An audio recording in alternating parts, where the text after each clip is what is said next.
Yes, guys, hope we're good. I'm just going to. It's the first time we are logged on YouTube here live. So let's just see how this works. And I'm going to press record shortly to kick us off in our live podcast. Okay, let me just check a couple of things here.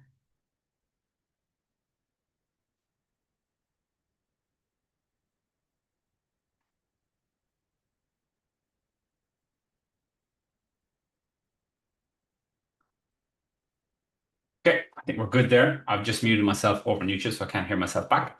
So I hope you're having a fantastic day. This episode, I'm going to be talking about creating your perfect week formula and how you can prioritize things that are most important to you and then going from there. So we're going to be looking around all things training, nutrition, health and fitness, lifestyle, and this whole concept, which I think is really, really important. So let us press record here. I'm just gonna not really plan. I'm just gonna talk off the back of a conversation I had recently. So just a couple of notes in this which might be useful to people. So let's just press record. Let's kick this bad boy off. Yes, yes, yes, guys. Hope we're good and welcome back to another episode of Unlocking Better. Hope we're having a fantastic week. And speaking of weeks, today's episode we are going to talk about how to create your perfect week formula. Your perfect week formula. So this is a concept that I heard about from a work standpoint, from a business standpoint, from a guy called Daniel Priestley, who I absolutely love listening to.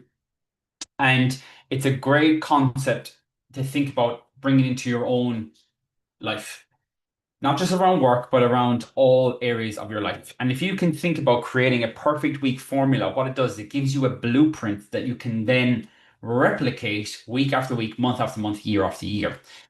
And like anything, I think as men, we work well when we have a clear plan and we have a clear formula and a clear blueprint in front of us to succeed. And when we work with new clients, what I say to them is that our coaching company is like a project management company. We basically decide on a project together with the client. For example, it could be one of the recent ones this week has been creating a Project 80 for one of our guys who is currently 115 kilos, and his ideal weight really is somewhere in the low 80s. So what we do is we create a project name for each of our clients where they need to get to, and it's not just about weight loss or fat loss. We have 4 cycles of coaching we take our guys through: lean, perform, lift, and compete.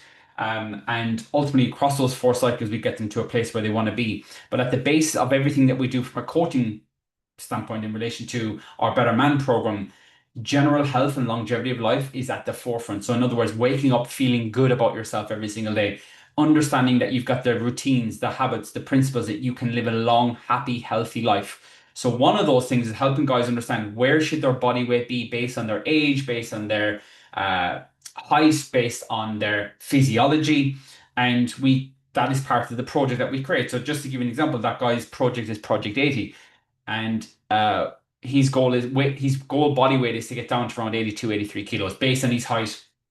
He's like 5'10", and he's in his late 30s. He's currently well over 100 kilos. So we want to get him down to that phase. We don't do it in one go. We basically break it into different cycles. But going back to my point of being a project management company, that's kind of how we see things. Is like we create a project and then we design the plan. So around lifestyle, training, nutrition, and how to hit certain metrics and milestones every 30 days, which are broken down to every week and they're brought back to every kind of day. So we project manage it then. We work with the client and we review things and we make changes and tweaks when we need to get to the end product, right? That's kind of how we do things. Now, when it comes to creating your perfect week formula, what happens and the problem I see with so many busy men in particular is that they are trying to bring in a project or a way of living that is just not suitable for their life, right? So, for example, if you're a man listening to this or a woman and you have a very busy life, in other words, you're working 40, 50 hours plus a week, and you might have kids and you want to spend a little bit of time with your partner, and you might have some friends that you meet once a week, and you might have some hobbies, trying to live like a 20-year-old personal trainer is not. probably the same lifestyle as you, right? They're going to have complete different demands, different amount of free time, and so on, right? So that's two different very contexts, right? And understandings of how you create your system. And this is what it is, it's about creating a system. And most people do not need a new fancy training system or a new fancy way of eating. They just need a new system that's designed around their life, right? That's the key thing. You need to create a system that's designed around your life. The problem is so many people are following the wrong system or trying to input somebody else's system into their life, and it just doesn't work, right? And I was speaking to a guy who joined us 2 weeks ago, and he had tried three or four different systems. He had worked with personal trainers in a one-to-one capacity in a gym, going to see a personal trainer 4 times a week, and he'd been told to eat chicken, broccoli, and rice, sweet potato, and this, that, and the other. To weigh out his food, to count calories, and great. And because that's what the personal trainer used, that's how he lived. The personal trainer was like 23, 24. And there's nothing wrong with that because that's the way I used to live as well in my 20s when I started taking health and fitness, when I started going on a fitness journey around doing photo shoots and all that kind of jazz, but I had to weigh out food and all that kind of stuff, right? And it's a great learning to do. I'm not saying it's not the right way to do it, but as a man now in my late 30s, it's not the way I want to live, right? And so many men are trying to follow that way of life. This guy in particular, that was one system he tried to follow. Another system he tried to follow was implementing the keto diet. And again, it worked for a couple of weeks and he felt good and he would lost some weight, but then after a while he wasn't able to maintain it. And I was like, there's parts of the keto diet that work really well for you, but we can take those parts and put them into your system. But the reality is to just stick to it all the time. It's just not your system, right? And then this guy, again, another system he tried was the CrossFit system. So he'd gone to a CrossFit community. He really enjoyed the community part of it and he enjoyed some of the workouts, but then he got a bit of a niggle in his knee and his back and he wasn't able to maintain it. And all of a sudden he just scrapped it. So I was like, there's parts of the CrossFit system, that type of training that will work well for you, but it's just not your full system. So what we do is we don't have a particular way you have to do it this way. The way I like to look at it is with any project, with any of our clients, we try to take bits of different systems and put it into their system. So for this client in particular, there are periods of his day where he will eat no carbs, right? Especially in the first part of the day because he's a business owner. He has to be sharp thinking. He wants his energy nice and high, so he doesn't want heavy meals to make him lethargic. So we're putting a little bit of a keto diet at the beginning of his midweek days, not his weekend, but his midweek days. That works really well for him. And then he has his carbohydrates as the day goes on around his training times, or a socializing when he goes out for a takeaway on a Saturday night. Like all those things that he would never have because of the ketos that you can't have this. Now, as part of his system, he's seeing results and his food is absolutely bang on. With his training, we've adopted a little bit of CrossFit slash High Rocks training, a couple of sessions a week, along with some strength work and along with a cardio session. So he's now training for 90 minutes a week, but he's got four 20 to 30 minute sessions that have a mix of some CrossFit stuff that isn't just all Olympic lifts and stuff that's going to get him injured. Because as a man in his late 30s, he doesn't need to be lifting crazy, silly weights, especially if he's trying to lose a bit of weight. He's trying to get lean, he's trying to get strong. But we've adopted some of those training principles from CrossFit, from High Rocks, and implemented it into his system, right? So you see where I'm going with this. This is not a case that you need to follow one particular way. If you're a keto person, you're listening and it works with great, amazing, unbelievable. Maybe that is your system. But for majority of people, they need bits of different systems, and kind of that's what we do. So when you bring this back down to creating your perfect week formula, it kind of ties into basically creating your perfect system, right? So how do you set it up? Well, I'm just going to go through 5 different areas that I think you need to think about when it creates your perfect week formula, because your perfect week formula is basically a week that just goes very well. Not perfect, even though it's called the perfect week formula, your week is not going to go perfect. There's going to be things that crop up that you hadn't planned for. There's going to be things that don't go to plan. But the reality is that you have 5 areas of your life that are locked in, that you're like, these are things I'm going to prioritize. And this is how I prioritize them on these days, on these times, and so on. So I'm going to go through the 5 areas. So number 1 is food. So in other words, how are you eating across your week? And if you have some structure to your nutrition, that's going to work really well. Understanding that your weekend is probably going to be different to your week is the first thing to understand. The second thing is what I would suggest with you around food is try to eat the same amount of feedings a day. When I call feeding, a feeding is anytime you put food in your mouth or consume calories. So for example, if you are opening the fridge and you're snacking on stuff, that counts as feeding. If you understand that concept and you say, right, I'm going to have four feedings a day, that means you're going to eat four times a day, right? Simple structure. And the second thing off the back of that is if you now think about eating at roughly the same times, you've more or less got some structure to your food. So, for example, your first feeding or your first meal might be around 10 a.m. Your second one might be around 1 at 1 p.m. Your third one might be around 6 p.m. and your fourth one might be around 9 p.m. So roughly around those times, give or take. So it could be between 1 and 2, it could be between 6 and 7, it could be between 8 and 9, right? So now you've got times a day you're going to eat and roughly how many times you're going to eat. Now you've got some structure Monday to Friday. Maybe on a Saturday, you might only eat three times a day because your meals are bigger, Saturday and Sunday. So you might eat at 12 o'clock, 5 o'clock, and 9 o'clock, roughly. So all of a sudden, now you're thinking about creating this system. Now, this is part of your formula. So you've now thought about food. Also, with food, you might want to eat 70% of your food should be high quality. In other words, it's not processed. In other words, it's fairly fresh. Like you're thinking about your fruits and your veg, your lean proteins, maybe a little bit of dairy in there. But again, it's not processed. And when I say processed, in other words, it doesn't have a long shelf life, right? So basically, it should be have as a little of its ingredients as possible. For example, an apple is an apple. There's nothing added to it. It's just an apple, right? But if you go to get apple sauce, then you've got lots of different things in there. So ultimately, you're looking for single ingredient foods as much as you can. This is why meats work really well, fruit and veg works really well, those kind of things. So you want to try and focus on those 70% of your diet. And then 30% of your diet can be stuff that has multiple ingredients or maybe has longer shelf life. But again, think about how foods make you feel. There's no foods that are right or wrong. There's only foods that are going to make you feel certain ways and are linked towards your goals. Okay, so there's part of your food formula for the week, for your perfect week formula. You thought about how many times a day you're going to eat. You're talking about the times you're going to eat, and you thought about the quality and types of food you're going to eat. Okay, cool. This is not about how you lose X amount of body fat. This is not about how to gain muscle. This is about creating your perfect week formula. I want you thinking about these five key areas. Second thing off the back of that is exercise or training. Now, the difference between exercise and training, I've done a whole episode on this. Exercise is when you're moving and you're sweating and you're doing it for general health and your endorphins, you to feel good. Training is when you have a clear focus, like you might be training towards a marathon, training towards a new high rocks, or training towards fat loss, whatever that might be. You might have training dedicated towards a particular goal. But exercising is when you're just taking care of your physical health and you're exercising, right? For sweat and for endorphins. But exercise and training, you should be dedicating, I would say, 60 minutes to 90 minutes a week. Now, again, thinking about the food formula, how do we now set that up? Well, basically, you might say, right, I'm going to train for 20 to 30 minutes a day, three times a week.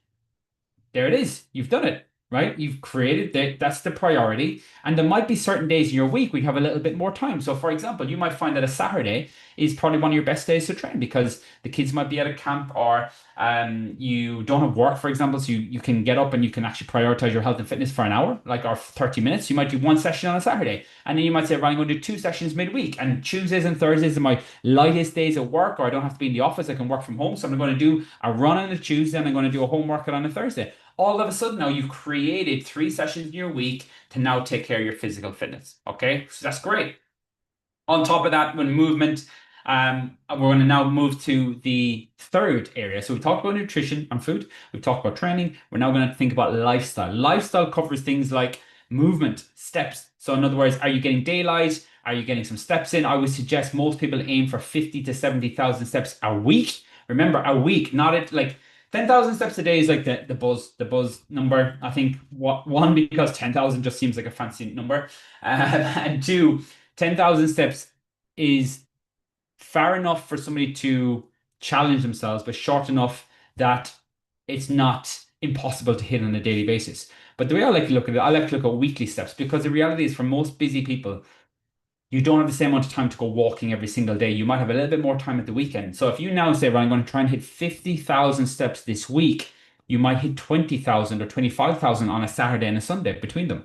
So you might do 12,000 and 12,000. And then all of a sudden is now that you have 25,000 steps to hit Monday to Friday, that's 5,000 a day, which is a lot more doable. It might take you to do, you might do a 15-minute walk in the morning or after your workout or after your dinner. So it becomes part of what you do.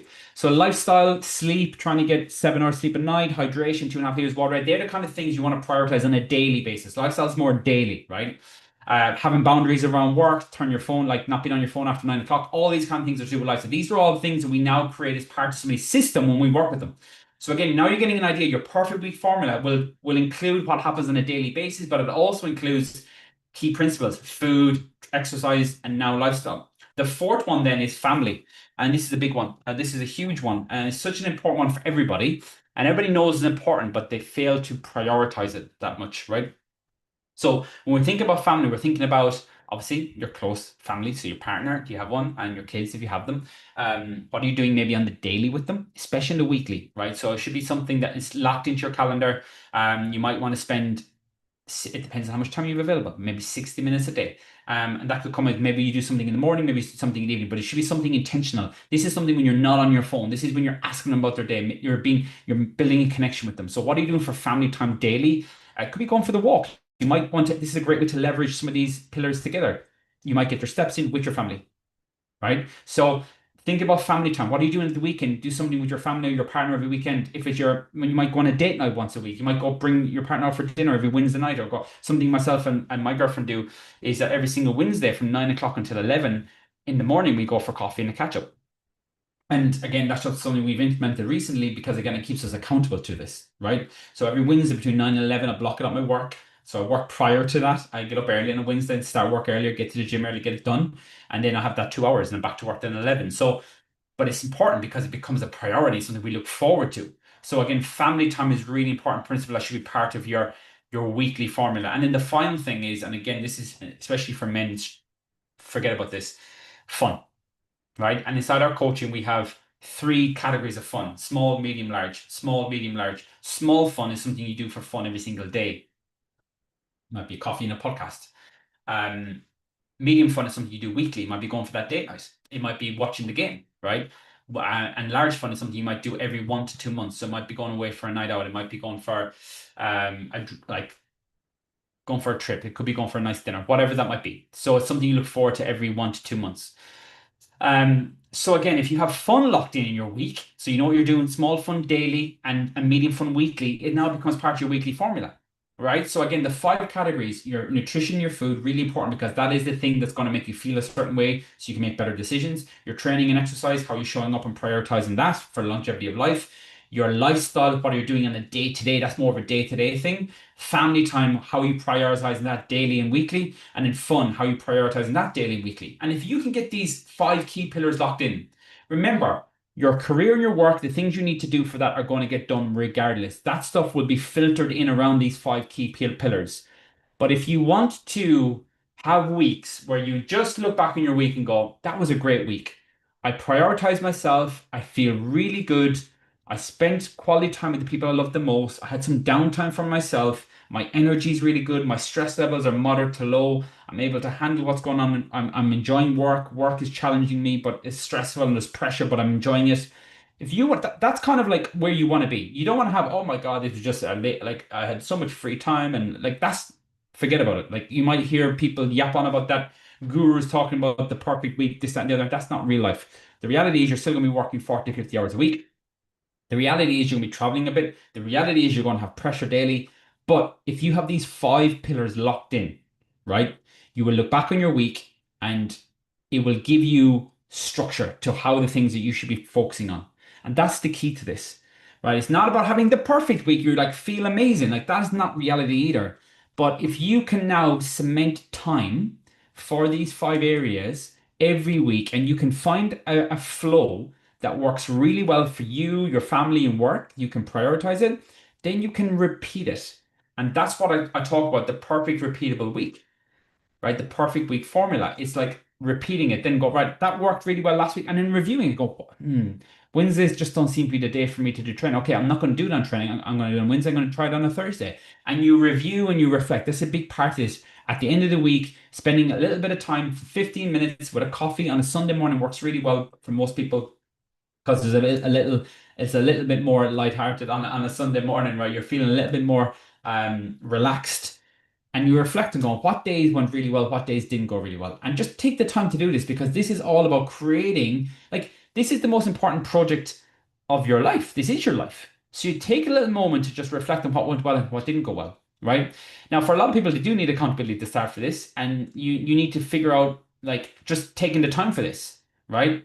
And it does come down to having some planning in place in the beginning, and it does come down to reviewing it, and you have to be accountable to that. You have to be disciplined with that to go, I'm going to dedicate 50 minutes on the end of the week to review my week formula. But trust me, guys, it's one of the most worthwhile tasks you can do. If you take that little moment for yourself to review things, so see what worked well, what didn't go well, and by the end of your week, you'll actually some clues will definitely pop up. And ultimately, if you can repeat that, you've basically created your perfect week formula, which is a very special thing to have because then you're taking control of your day to day, you're taking control of your life. And ultimately, before you know it, it'll become the new norm. And that's just the way you live. And people will look at going, how do you find all the time for this? I'm like, well, I put the work in. I prioritized it. I reflected on what worked and what didn't work. I said no to things that don't matter and said yes to things that do. And that's what this is all about, saying yes to those five key areas. So hopefully this episode has been useful. Thinking about your perfect week formula. It's something I think about a lot, something I reflect on a lot. It changes from time to time, especially in the different seasons of your life, for sure. But I think having those key principles, regardless of where you are in life, food, nutrition, training and exercise, lifestyle, family time, and fun, if you can get those five areas kicked off, you're going to be in a really, really good place and how you feel in yourself. So, would love to get some feedback on this. Let me know in the comment section if you found this useful and what part of it, which of those five areas jumps out at you the most that you need to prioritize a little bit more. If you want any resources on how to create your perfect week formula, I've got a whole guide on this on how we create it. So it's a one-page guide to actually will give you structure to how to map this out. So if you would like the guide for that, just send me a message with the word perfect week, the words I should say perfect week, put it underneath or send it to me on Instagram or Facebook, wherever you're listening to this, or what's your best social media platform. And I will send you over that perfect week PDF that will just help you structure this because sometimes that's what you need just to get planning and get starting on this. So guys, have an incredible end to your day. Thank you so much for